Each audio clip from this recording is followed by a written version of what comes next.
Radio.ie hosts the Irish History Show podcast because history matters. Radio turns 100 years young this year. Radio's history is powered by Radio Archives. For radio archiving solutions from people passionate about radio, visit radio.ie.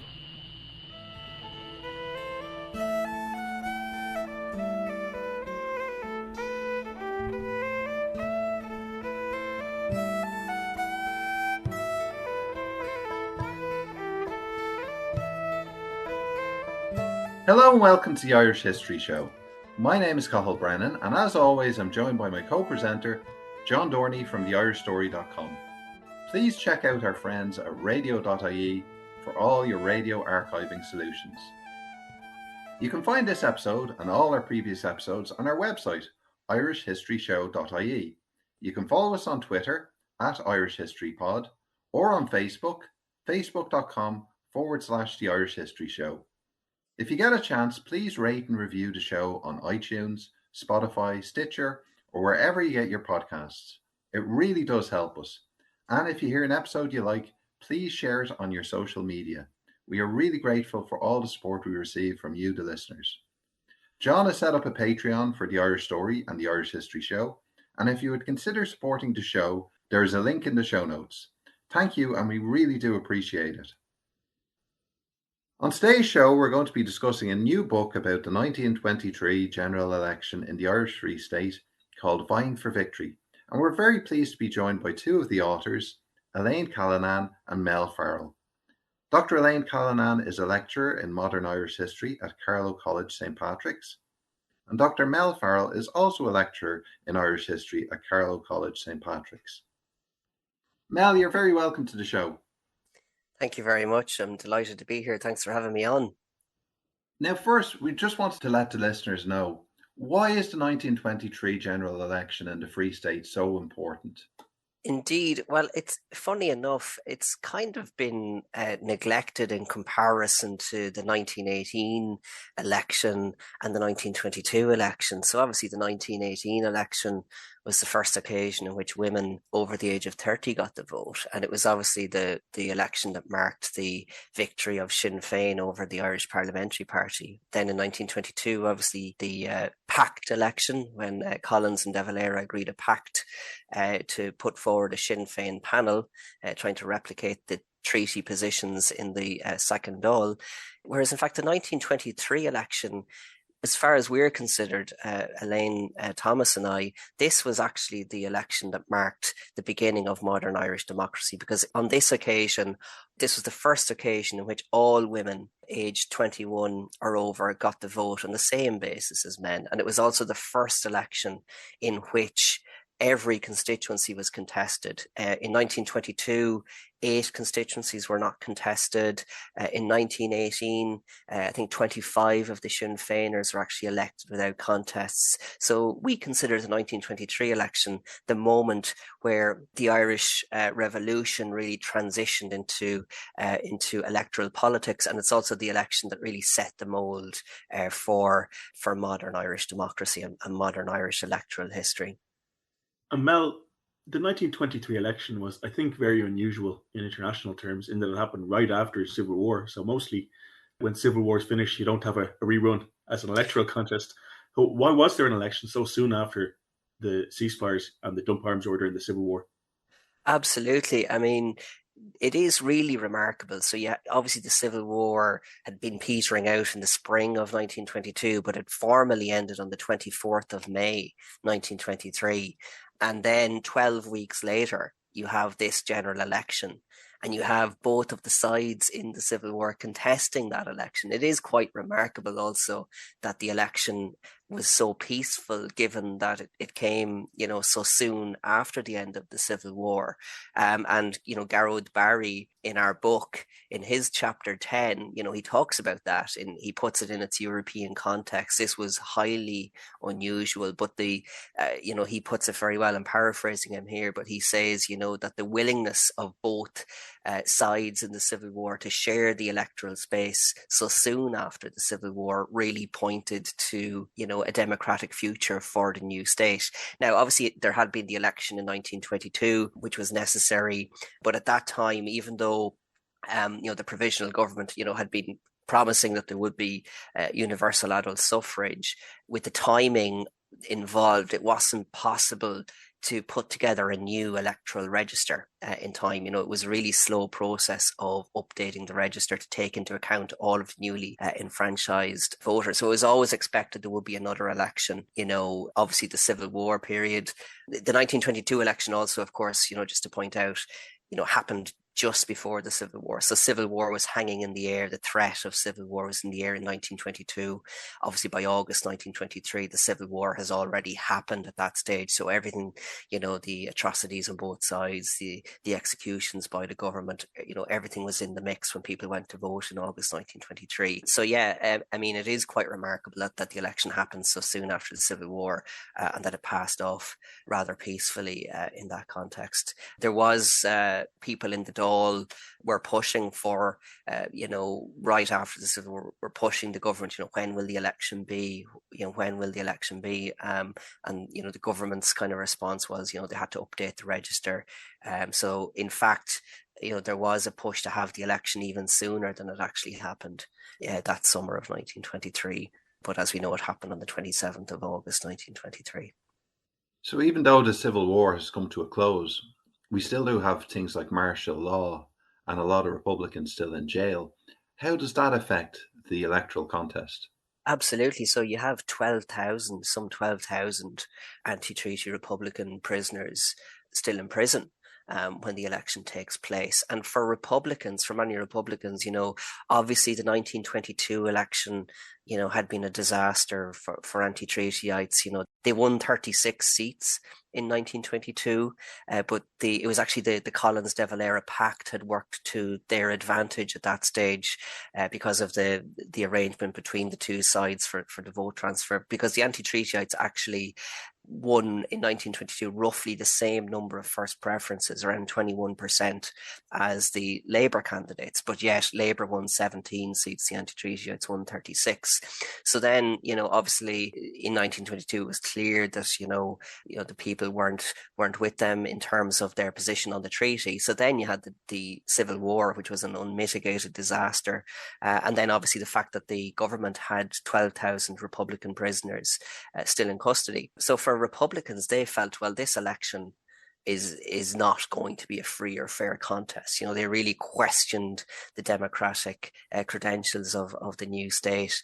So there was actually, for many Republicans, they didn't really want to contest the election.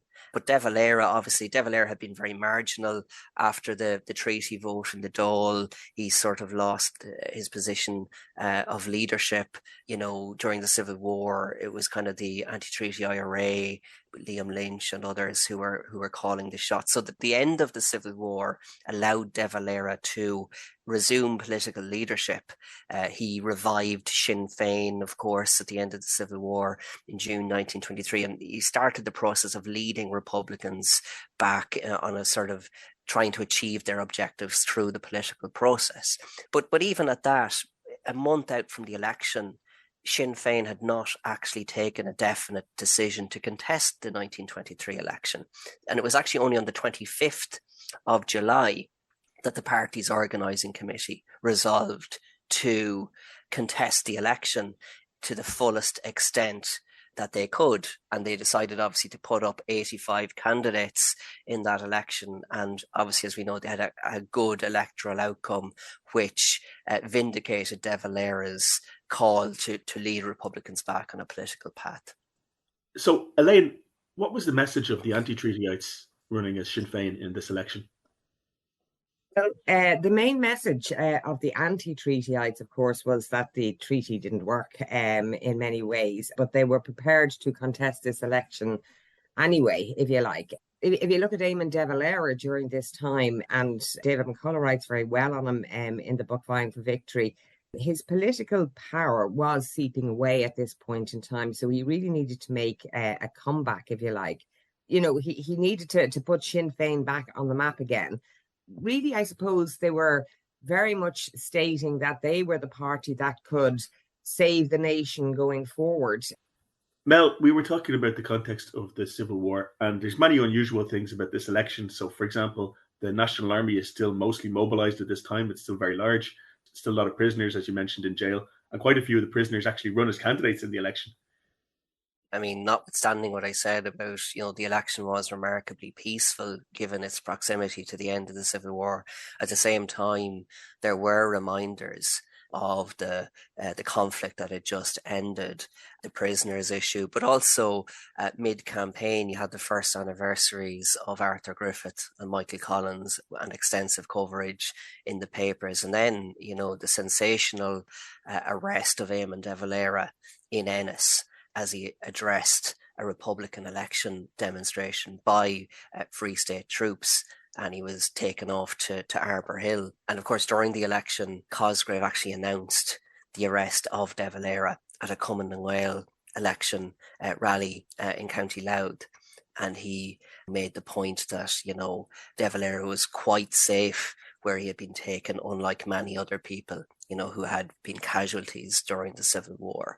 But of course, not to jump too far ahead, but, Sinn Féin had quite a good election, gaining 8 seats, and many figures within Cumann na nGaedheal felt that the arrest of De Valera had been a propaganda coup for Sinn Féin, in the final 2 weeks of the election campaign itself. So absolutely, the issues around the end of the Civil War were very much prominent in the election campaign. Now, Elaine, in terms of the election and in terms of Sinn Féin and the Republicans, are they making the point a lot in terms of the 1922 election, that the 1922 election did not give the Free State, the pro-treaty government, the right to carry out the Civil War? They don't make that a lot in terms of that kind of context, in my opinion, in 1923, but they certainly do make the point that the elected Republican members will refuse to take any oath of allegiance and things like that. Material that was sort of agreed by Cumann na nGaedheal in the Anglo-Irish Treaty. And of course, De Valera sets out to write a Sinn Féin election manifesto in quite a forceful tone of indignation against the propagandists who have been telling the world the base lie that the Irish people have chosen to become a partitioned British province.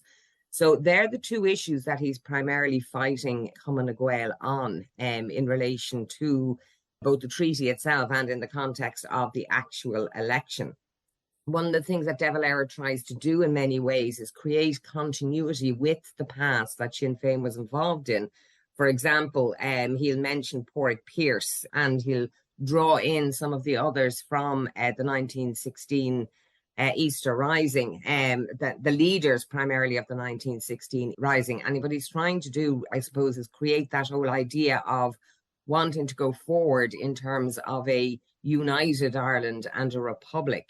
Yet he has to balance that against the fact that he wants to go forward politically as opposed to militarily. So he's got to put forward his candidates and his ideas in a political sense. And, he does that in a reasonably good way. And Cumann na nGaedheal will come back against him and all of that, against their kind of negative treaty propaganda by highlighting that Ireland wants to settle down. In other words, they've had enough of war and fighting and all the rest of it. And really people are interested in peace and prosperity. So that's kind of the way the two of them are angling over those issues of the treaty and the issues of 1922 as they move into 1923. And how much do they make the point that a vote for the anti-treatyites is a vote to get people out of jail? That's very hard to judge in many ways. That was certainly a campaign that ran very, very strongly in, say, for example, the 1918 general election. And they created a whole poster campaign, which I argue was actually a very good poster campaign, which was the put him in to get him out poster campaign. And that the message, of course, to voters was put him into government and get him out of jail. And the candidate was named on that particular poster. And that was one of the big messages of 1918. They didn't, in my opinion, or certainly in terms of what I've looked up, labour on the point of getting prisoners out of jail in the 1923 election. In fact, actually, as the election date begins to loom, Sinn Féin begins to concentrate on even some of the more pertinent issues to voters, like some of the bread and butter issues. But their argument is always, throughout the campaign, if you like, is like the political strategy is to kind of link Sinn Féin and their past anti-treaty and separatist aspirations to go forward in all of this. But I kind of agree with Michael Laffan in terms of his comment when he says that Sinn Féin largely concern themselves with abstractions rather than material questions.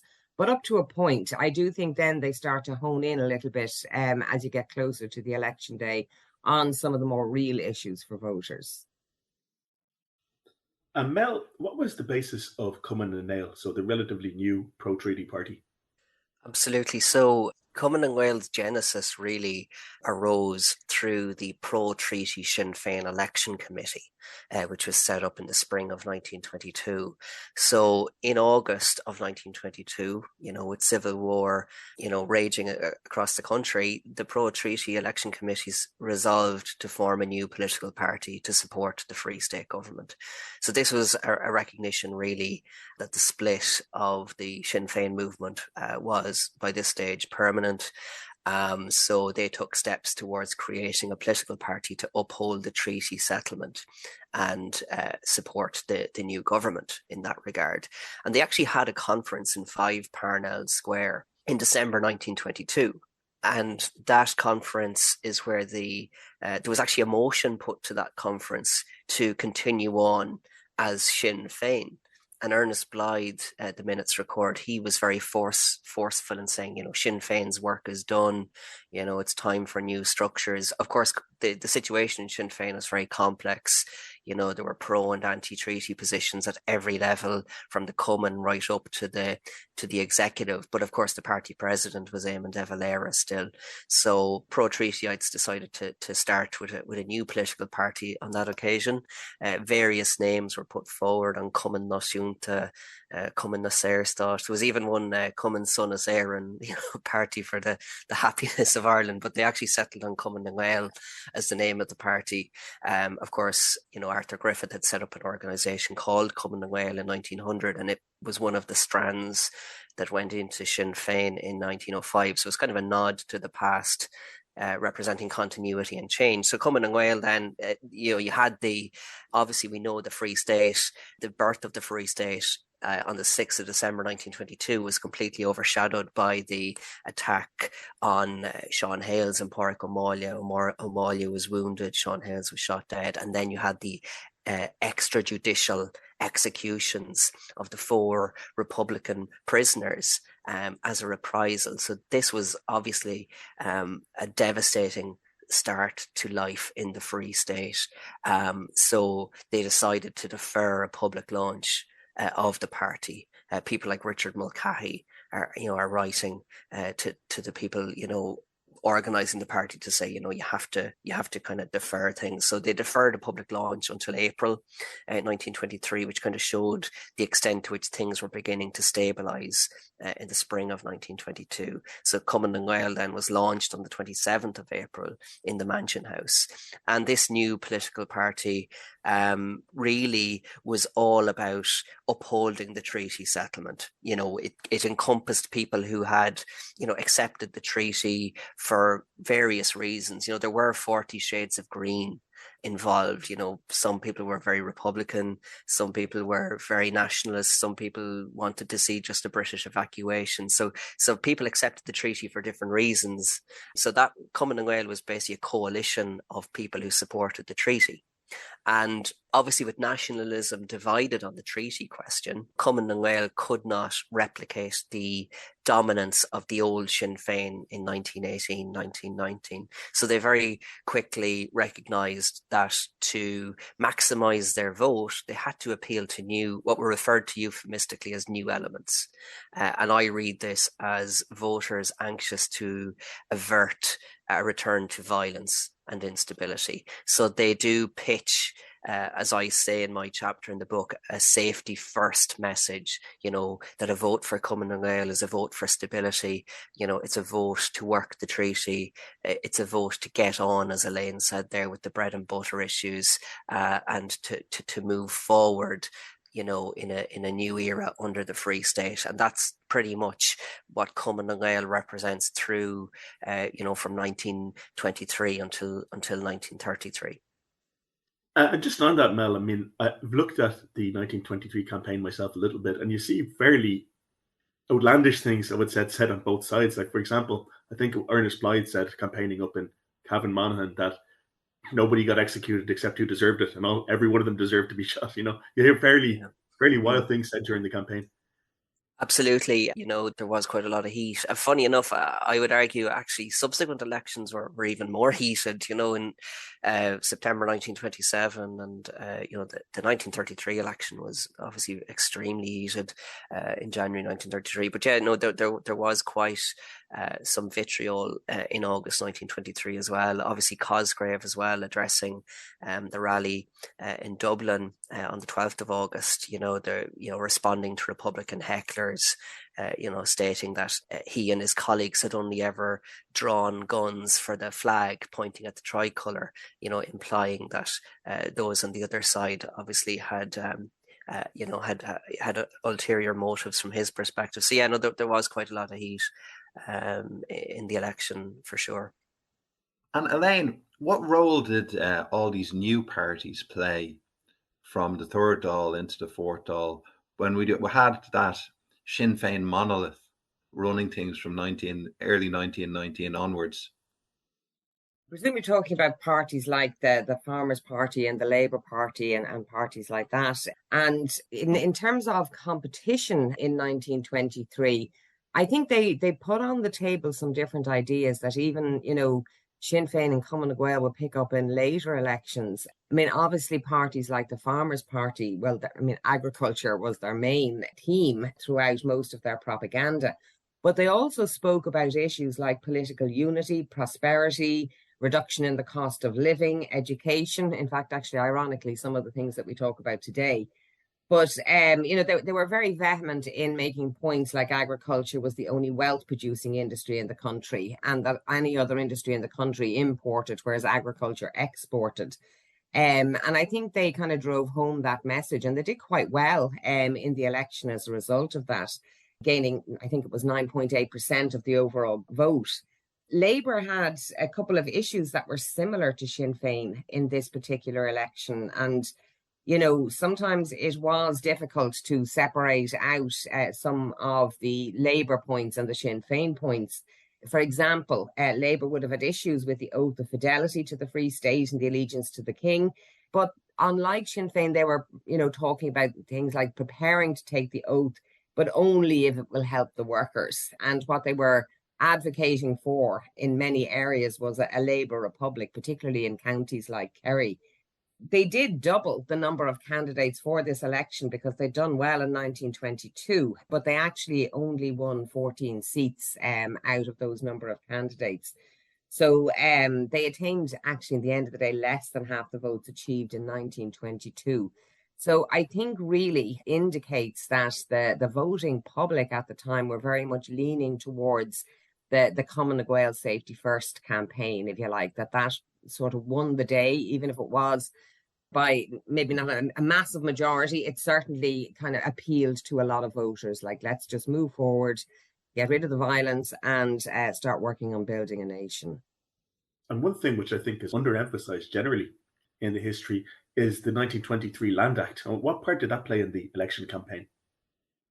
Yeah, absolutely. So obviously Terence Dooley is the authority on this particular question, but the land, obviously there had been a lot of progress under, before the foundation of the state, under the successive land acts under the British, but there was still a huge issue with economic holdings. There was still an issue with a need for land redistribution, in 1922. Terence Dooley argues in his book that the drafting of the land bill was very much linked to the end of the Civil War, because the government made clear in that legislation that those who engaged in violence against the state would be outside of the parameters of the legislation. So he kind of does link the new legislation with the end of the Civil War. I mean, Cumann na Gael, I kind of suggest in my own piece, in my own chapter, that they were under a lot of pressure because they were the first party of government of an independent Ireland. The state was facing a financial crisis because of the cost of the Civil War. But at the same time, there had to be tangible benefits to independence. So in April 1923, at the land, the government arranged a conference with the tenants' representatives, the Land Purchase and Arrears Conference. And there, the tenants' representatives put it very bluntly: the people want to have the land cheaply, and if the government doesn't deliver, we will put in a government the next time who will. So even though the state was facing a financial crisis, spending on the Civil War was about double a year's tax intake at the time. It was of that scale.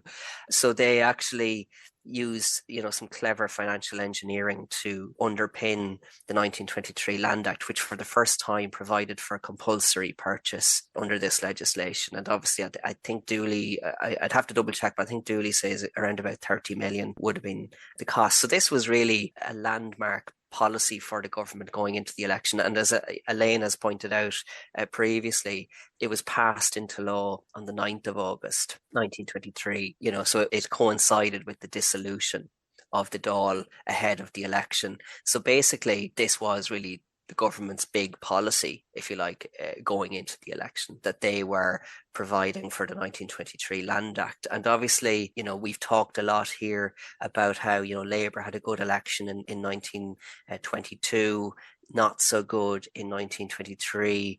Some would kind of read into that, that Labour had attracted that vote in 1922 for people anxious to kind of get on with things, kind of voting against militarism. They had picked that up in 1922. But I think Cumann na Gael in 1923 with the Safety First kind of platform and the Land Act, they were actually now bringing that kind of vote with them on this occasion. I think the 1923 Land Act was hugely, significant in that regard. Now, obviously, land problems continued, as Terence Dooley points out in his book.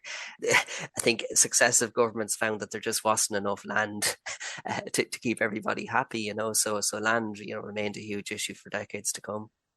I was going to say, I agree with Mel on that. And I think alongside the Land Act and that kind of thing, one of Cumann na Gael's big arguments was that they were best placed to address the future finances of this new Irish Free State, even though that was one of the main things that Sinn Féin is criticising them for. And so does actually William Archer Redmond, who was an independent in Waterford, who took them to task on pensions and things like that.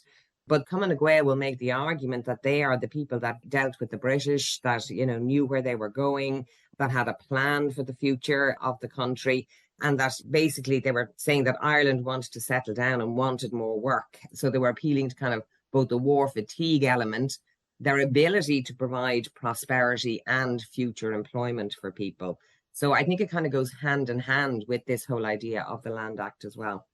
Just to jump in again, I agree with Elaine there, absolutely. And, we sometimes kind of look back at Cumann na Gael and we see them kind of as a party well to the right, but in fact, they saw themselves in the 1920s kind of as a centre party. And one of their newspapers even had a slogan, attacked from the right, attacked from the left, we will stick to the middle of the road. So as Elaine pointed out, it's a very important point, groups like the Farmers' Party were attacking them because they weren't fiscally conservative enough with the purse strings. And obviously, other groups were attacking them for down the line, Ernest Blythe cutting a shilling off the old age pension and that. So yeah, they kind of saw themselves in the middle as a government, with these different groups opposed to them on the left and the right. Yeah, I think one underappreciated thing though is about Cumann na Gael in 1923 is you do get people in Cumann na Gael saying things like, the Irish Revolution is finished and we won the revolution. The revolution has succeeded. And they use those words, which you wouldn't expect probably from them in subsequent years. Yeah, no, absolutely.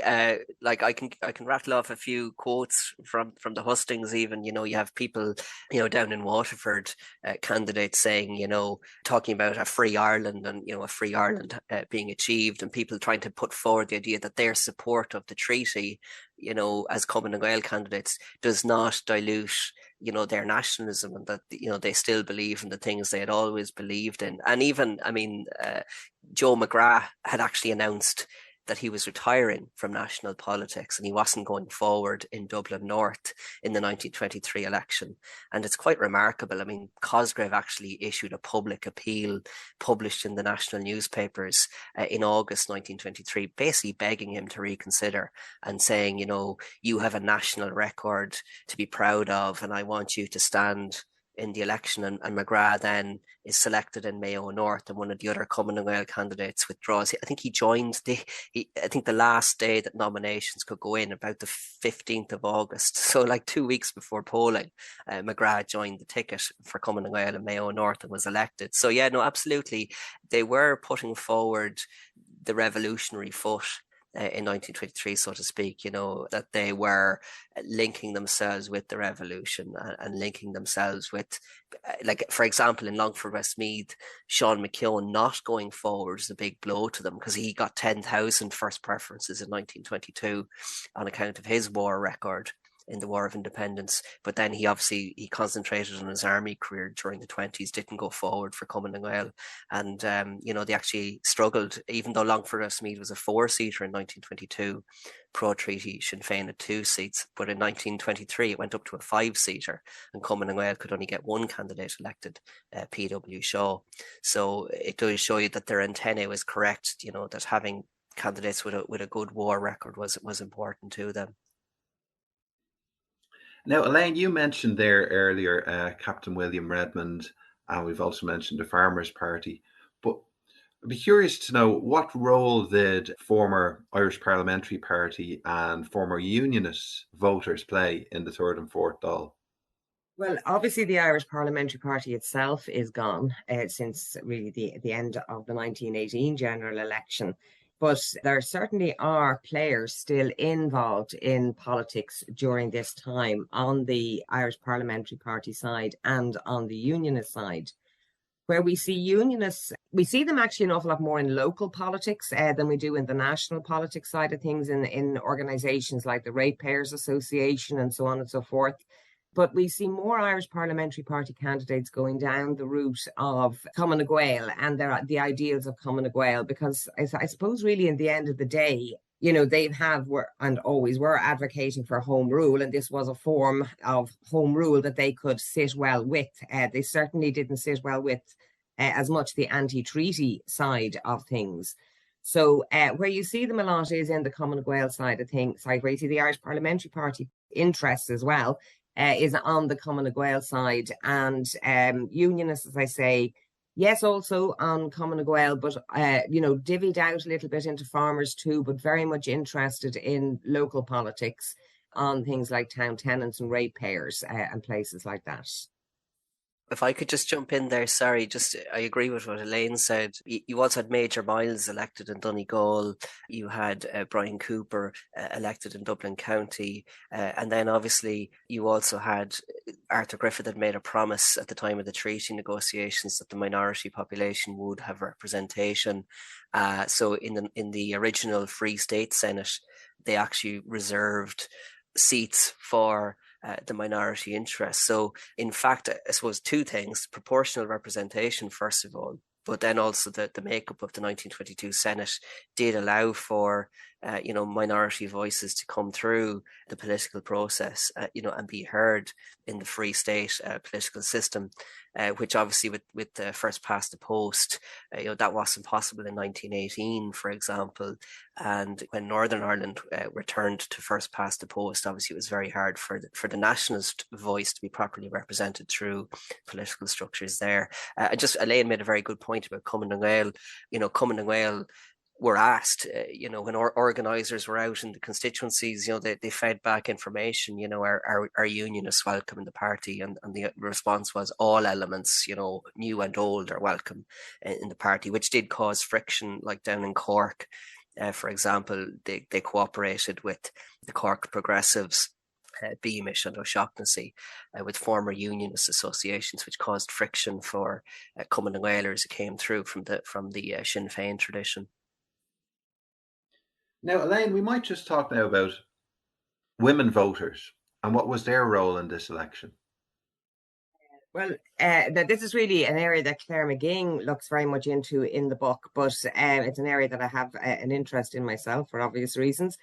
Women voters were very active in 1923. In fact, actually, women voters were active since they got the vote. But of course, the difference at this point, as opposed to, say, 1918, is that all women over the age of 21 could vote. The difficulty with this election, as is with a lot of the elections in Ireland until the very recent past, is that there really wasn't enough women candidates to know how women would have voted in relation to women candidates.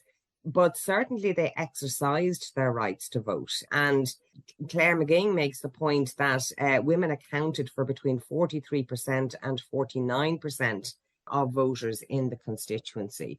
But where women also played a big role, and particularly Republican women really during this time, was in actually carrying out an awful lot of the electioneering.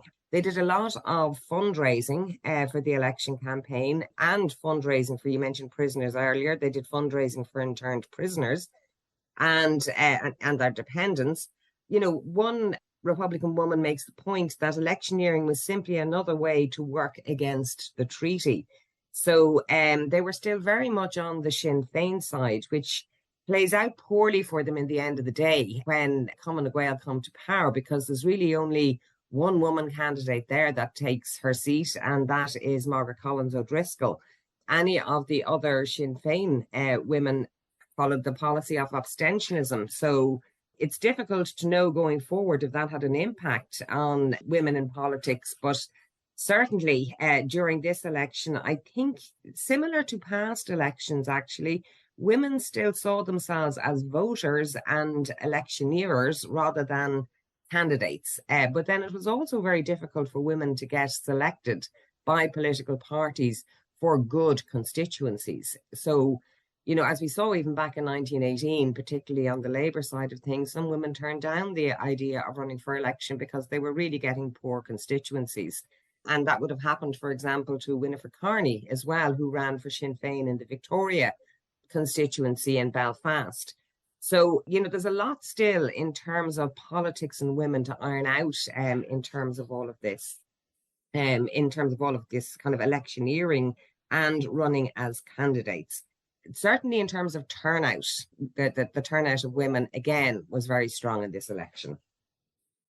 Elaine, just one more point there on turnout. The turnout is surprisingly low. It's only 59%. Why do you think this was?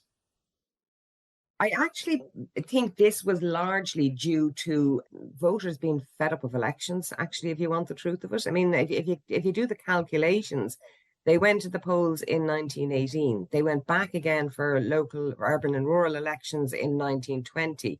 There was supposed to be an election in 1921, but the southern state didn't run it. But there was still a bit of propagandizing for that election. They were back at the polls in 1922, and they were back again at 1923. So, and there could also be in a sort of feeling like, what's the point? You know, we said before that we wanted to go forward peacefully and we were in favour of the treaty, but then it all broke down into a civil war because our politicians on, you know, one side didn't agree with that.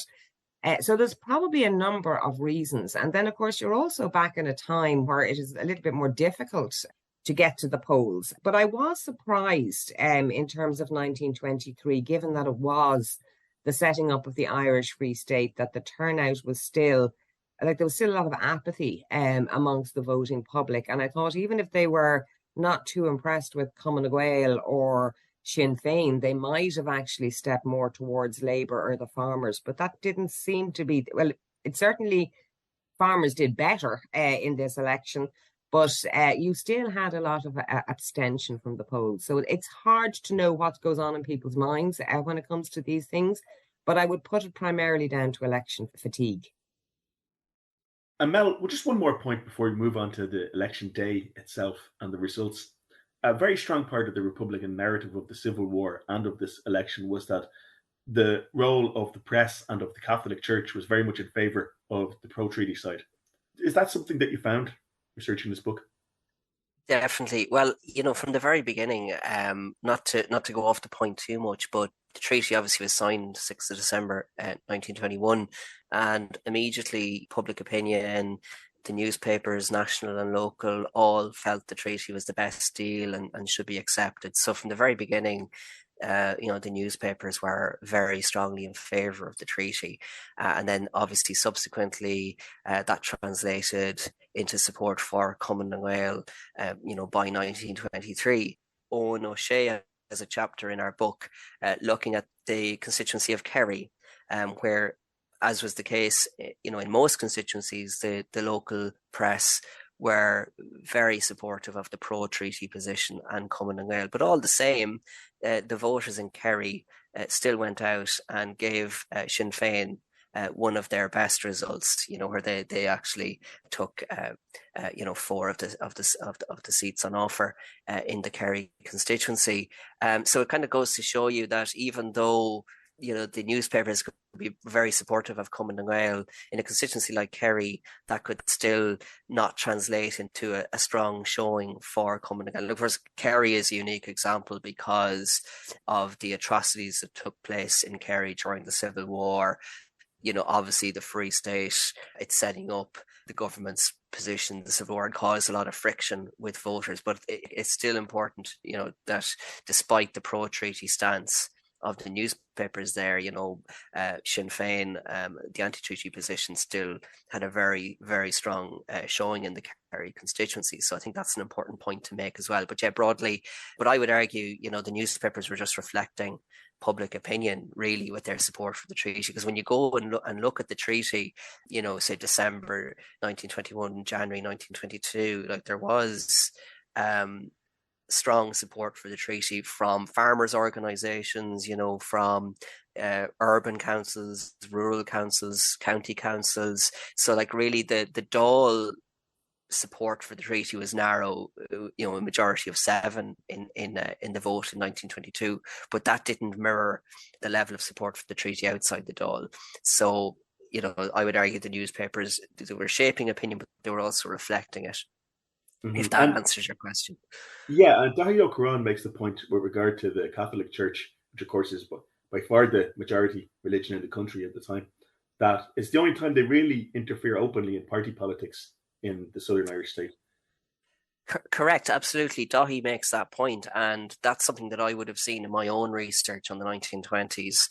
The 1923 election is sort of, it's the final election where, the clergy publicly come out and will actually be on a platform. So in many constituencies in 1923, you will see the local priest, actively involved, in the election campaign for Cumann na nGaedheal, whereas later in, 1927 onwards, they don't publicly associate to the same extent.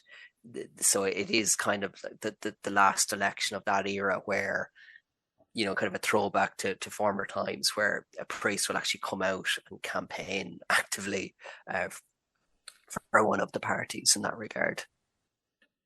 Now, Elaine, if we could talk about the actual election day itself, was there a lot of fear that the election day would be marred by violence? And was that fear something that was held by both the government and the population at large? There was certainly kind of a fear of intimidation and a fear of violence, but I don't think that was one of the main reasons that put people off going out to actually cast a vote. Interesting enough, actually, it wasn't an election of violence. It was, largely speaking, a very peaceful election.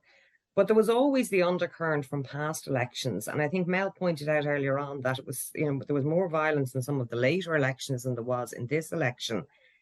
So I think the concern was that there might be violence, but in the end of the day, it was, a lot of the violence was carried out during kind of campaign speeches, and it was mainly heckling or the throwing of eggs at candidates or things like that. It was nothing very, there was no, head-to-heads that you would have seen in the likes of the 1918 general election in constituencies like Waterford.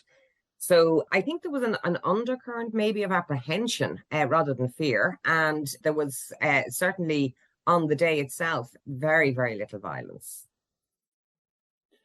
Was that because the government had planned for potential violence and there was a lot of troops and Gardaí around to prevent it happening? Well, I think that might have been one element of it, but I actually think it boiled down more to the fact that there was a genuine move towards politics rather than militant action on all sides. I think that was even true of the Sinn Féin side in many ways as well. Like, De Valera was trying to turn statesman at this stage, as opposed to being associated, even though I know I've already said that he drew on characters like Porrick Pierce from 1916. But I think really the emphasis was on who best could run the country going forward. And I think that is what the message was, trying to appeal to the voting public at the time and to encourage them to come out and vote. So, and I think when you look at some of the women campaigning as well, that was the same message that was being put forward. And there was encouragement to come out and vote by women to women at the time. So I'm not sure that violence really was something that kept people away from the polls. I mean, it would certainly have kept a few, but there were, I think, as I've already said, that was more electoral fatigue that kept them away. But there was preparations, as you rightly point out, to ensure that any threatened violence would be quashed fairly quickly. But it never really came to that in the end of the day. So it's difficult to assess whether it was the fact that there was an element of protection there or whether there was just no interest in actually getting involved violently in this election. If I could just follow up just on what Elaine has said as well, we have to remember too that on the day before the dissolution, they passed the Prevention of Electoral Abuses Bill, which had, a wide-ranging legislation covering all manner of kind of corrupt and illegal practices that we had seen in Irish elections for some time, and there were very strict penalties really with this legislation, for individual to deter people really from engaging in these kind of practices. Like personation of, whether, another elector or even a fictitious elector or a dead voter, you could be fined like £100 if you were caught engaged in any of these. That would be about the equivalent of about €3,500 today.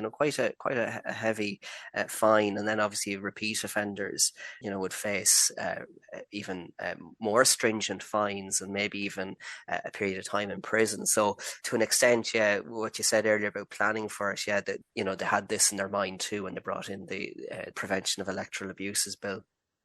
Okay, now we're going to talk about the results, but before we dig into them, Mel, I'm going to ask you, can you just summarize the results there with a broad brush, please? Okay, so I'll leave the number crunching to Elaine. She's the expert on that. But just in terms of the actual results, broadly, you would have to say that the results, there was a crumb of comfort for all groups except Labour, who we've already talked about. Was a very disappointing outcome for Labour, but all other groups could take a positive interpretation of the results. So it's obviously the Dáil increased in size by 25 seats. So in that, Cumann and Gael gained 5 seats up to 63 and 39% of the first preferences, which was a marginal increase on the 38% that the pro-treaty Sinn Féiners had won in June 1922. But also the anti-treatyites had a good election. Gaining votes up to 27% of the first preference vote and gaining 8 seats up to 44. Obviously, the Farmers' Party as well had a good election. So broadly speaking, if you look at the election overall, you would say that it was taken as another endorsement of the treaty position. It was taken also as a vote for stability, a vote to work the treaty settlement. It was clear with this election that question was settled at least for another 4 or 5 years. Do you know what I mean? If it was an inconclusive result, it may have opened it up again, but it was a clear, vote for the treaty position. So it meant that really that was settled for the moment. And it's no surprise then that the government went ahead and launched the national loan after the election, because it was clear, that this was a vote of confidence in the new state and that they could launch the national loan. But just before I hand over, it was also critically important for Eamon de Valera, as David McCullough outlines in chapter 3 of the book, because it's almost it's difficult for us to imagine, given his dominance of Irish politics for so long in the 20th century. But at the end of the Civil War, de Valera was not in a strong position, either within anti-treaty politics and obviously national politics. So he was really vindicated by Sinn Féin's strong showing. He was vindicated in kind of leading them back on the political road. And obviously he took his own lesson from the 1923 election, went on to establish Fianna Fáil in 1926 and went to the electorate in subsequent elections with a message that wasn't focused on abstract questions like the Republic, but was dealing with socioeconomic issues. And obviously, within 9 years at the end of the Civil War, he led Fianna Fáil into government. So the 1923 election was really important also for Eamon de Valera. And Elaine, can you comment further on that? Like, for example, what's the regional breakdown of the vote? Are some parties stronger in some parts of the country than others? Well, certainly in part of the provinces, Sinn Féin candidates did secure some better results, but really only in a few constituencies can they claim to have had the support of the majority of voters. In like Munster, they were nearly on par with Cumann na Gael, which was kind of hardly surprising given where some of the conflicts occurred. But they were quite weak in Leinster and in the 3 Ulster counties of the Irish Free State. They were higher in Connacht in terms of results. And when you look at Dublin, even though that's not a province, I know it's an area, but they secured only 18.8% of the votes, compared with 51.8% that were cast for Cumann na Gael. So, what that indicates is maybe in some of the more industrial regions, that whole safety first and, the employment propaganda was working, if you like, during that time. So I think you can see when you look at the overall results of the parties. I mean, Mel is right. Everybody aside from Labour did well. And I mean, even Labour didn't do brutally in terms of this election. But you can see, even at a glance, that Munster and Connacht were probably, Sinn Féin's better scores in terms of this election, or areas of Connacht anyway. And Leinster and Ulster would have been a little bit weaker in terms of their overall score. Cumann na Gael itself does well in Connacht, it does well in Leinster. So the breakdown in terms of all of that is quite good. But if you look at the Farmers and the Labour results, they do well in Munster. They also do well in Leinster in terms of the overall votes. So in Leinster, for example, the Farmers get 11% and Labour gets 13%. And in Munster, the Farmers get 14% and Labour gets 12%. Whereas when you look at Connacht, they're down, Labour's down to 4% and Farmers are down to 8%. And in Ulster, Farmers do okay actually in Ulster, but Labour is only at 6%. So you have, a fairly good divide in terms of support for these parties across Ireland, broadly speaking. And, there's no one real province that pops out as saying, oh, yes, that is completely Cumann na Gael or that is completely Sinn Féin. There might be, ebbing and flowing in terms of who voters preferred. Coming back to your point, actually, we're asking about unionists earlier on. They did actually, run quite a few candidates in this election. But the one difficulty that unionists always have is that they're fairly scattered throughout the Irish Free State. They don't actually have a complete section or area of the country. For example, you have the likes of Major Ruth Miles, who ran as an independent in Donegal, and he tops the poll there. And you have Brian Cooper, who ran as an independent, and John Good, who ran for the Businessman's Party, and they secured seats in Dublin. So, but there was a number of unsuccessful unionist candidates as well in places like Cork and Dublin also. You have a fair mix, but I think the difficulty with, ex-unionists and some ex-Irish parliamentary party candidates is that they're changing allegiance at this time, and they're finding their feet, I think, in new parties. But overall, the end result, as Mel has definitively pointed out, is that this was a victory for Cumann na Gael, and Cumann na Gael made a point very quickly of stating that fact and letting people know that, through a statement that they issued in September 1923, that the electors have shown that they are still amassed behind the treaty. So was it a vote for the treaty in the end of the day? I don't think so. It was actually a vote for, a future way forward for the country as far as voters were concerned. And just one more little point though, Elaine. So this is the second election in Irish history with proportional representation, which of course we're very used to at this point. But one anecdote that Ernie O'Malley, who's the imprisoned IRA leader in Mountjoy at the time, tells in his memoir is that he is elected, much against his will actually, with transfers from Richard Mulcahy. And is there a lot of that? Do you see transfers across the treaty divide? You do actually a little bit, but for the most part, you do see transfers mainly within parties. But there are situations where you see both. And I think that is very much based on personalities as opposed to party allegiance.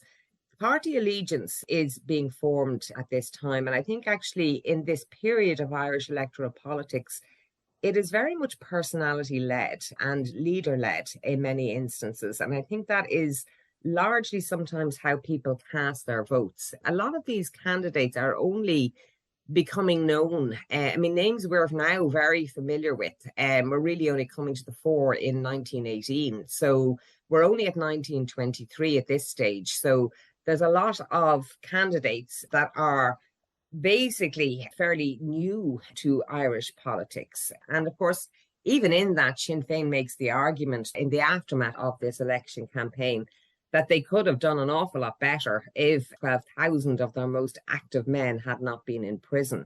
Now, of course, Cumann na Gael comes back on that one, and they say that if these men had been at liberty, there would have been no free election, because they would have been going through the constituencies with rifles and revolvers, intimidating the public. So there's still that kind of counteracting, just coming back to your kind of threat of violence and your potential threat of violence point. But they're still fighting at the very end of it over who really, had a right to win this, where all the problems were in this election. It comes down to the end of the day on the voting public, and the voting public cast in favour of Cumann na Gael. But, when you look very closely at the figures, making up the fourth Dáil, Cumann na Gael has 41.2% of it overall. But Sinn Féin comes in quite well, as Mel has pointed out, with 28.8%. So that does give De Valera some legs to stand on. And he does learn from this election. And what he quickly learns from this election and, the early years after it, is that abstention is not working. And that's one of the reasons why he sets off to create the Fianna Fáil party, because he wants to go into politics. And all of the previous talk about, not taking oaths of allegiance or oaths of fidelity or whatever it happened to be were quickly dispensed with. And he goes into electoral politics as leader of Fianna Fáil. So a lot is learned in this election by both candidates and leaders as we move into the Irish Free State. Just two quick points. First of all, Elaine's results analysis chapter in the book is really important, because it does kind of go through the results in great detail. And one thing that clearly emerges there, we often think of a kind of an east-west divide in that period. But in fact, Cumann na Gael actually performed really strongly in the West in general, notwithstanding the exception of Kerry and one or two others, but they actually outpolled the Republicans in the West by and large. Where Cumann na Gael actually underperformed was actually the southeast. So in the constituencies of Wicklow, Waterford, Wexford, there were 12 seats on offer. Cumann and Gael, even though they were the government party, they only won 2 of those 12 seats. I've already mentioned Longford Westmeath being a disappointing result for them, where they only won 1 seat out of the 5. So actually it was Leinster kind of is where Cumann and Gael underperformed to that extent, which would kind of go against what you might expect about that particular period. Cumann and Gael, were quite vulnerable in constituencies where an ex-Redmondite was running, like Waterford or Longford Westmeath, and also where the Farmers' Party were strong, like Cork North, where they actually didn't win a seat because the Farmers' Party were very strong there. So Cumann and Gael did very well with 39% of the vote. As I make the point in my chapter, only once in the subsequent years did Fine Gael ever match the vote share that Cumann and Gael won in 1923, and that of course was the November 82 election. But Cumann and Gael, you could say, did actually they did underperform, as I say, in certain constituencies. And then the other quick point, following on from what Elaine said about, big personalities were hugely important. And if you look at the big vote getters in the election, like De Valera, 17,000, Cosgrave, 17,000, Richard Mulcahy, 22,000, they were the big personalities of the time. Okay, and just to wrap up then, so is it fair to say that this is the election that solidified Irish democracy? I would argue that it is. And put it this way, I actually think it's the election that's the basis for Irish democracy going forward. Because, you have your big name personalities, as Mel has just pointed out, but you also have clearly the beginnings of the political parties that will go on to fight in elections for the next, really even up until the present day, one could argue, although things are beginning to change. Even though De Valera still runs under the Sinn Féin or Republican banner in this election, you can see that, he is very much a man of politics, and he's learning, as I've already said, and it leads him to create the Fianna Fáil party and really engage in politics. And by the 1930s, this kind of anti-treaty man is now winning in elections, and Fianna Fáil are coming to the fore. Cumann and Gael, as we know, will go on in 1933 to evolve into Fine Gael. And what we end up with in the country out of the old Sinn Féin party, if you like, of 1918, is 2 quite strong political parties, Fianna Fáil and Fine Gael, who will compete and contest, really, I would argue, up until the 2020 election, where we see the new Sinn Féin coming into electoral politics. And I really think 2024 will be very interesting in that regard, as to how it's all going to battle out, particularly with Fianna Fáil and Fine Gael going into politics together after the last election, which, if you'd said that to these lads back in 1923, they would have completely and utterly scoffed at any such idea, because they were different back then. But policies have and the needs of the people, I suppose, have changed over the years. So it'll be interesting to see what happens to these parties, which are often referred to as the Civil War parties. I actually think that they start to form a long time before that, but what will happen to them going forward in Ireland's future? Indeed. A final word for you, Mel?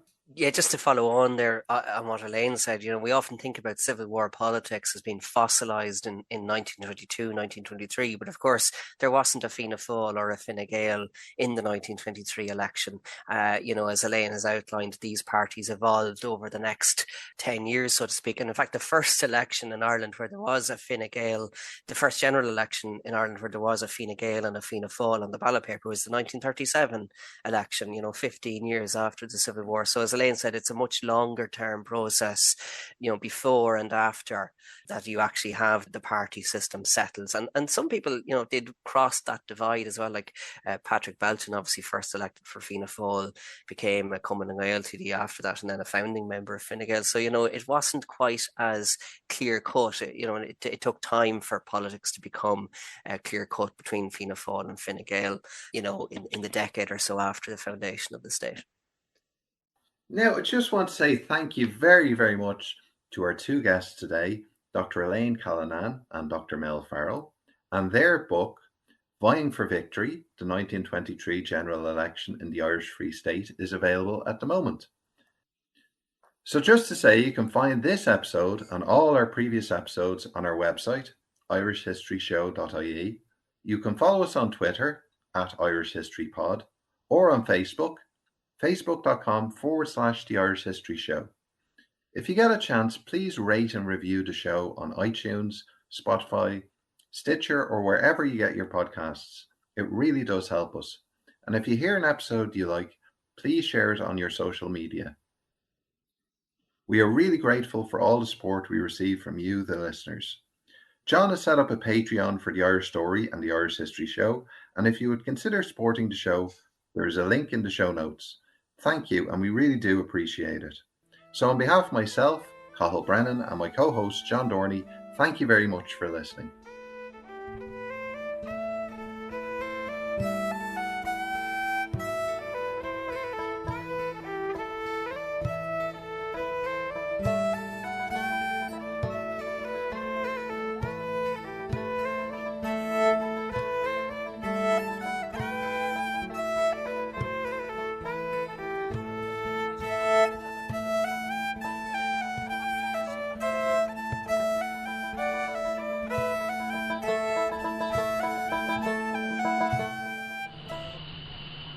Radio.ie hosts the Irish History Show podcast because history matters. Radio turns 100 years young this year. Radio's history is powered by radio archives. For radio archiving solutions from people passionate about radio, visit radio.ie.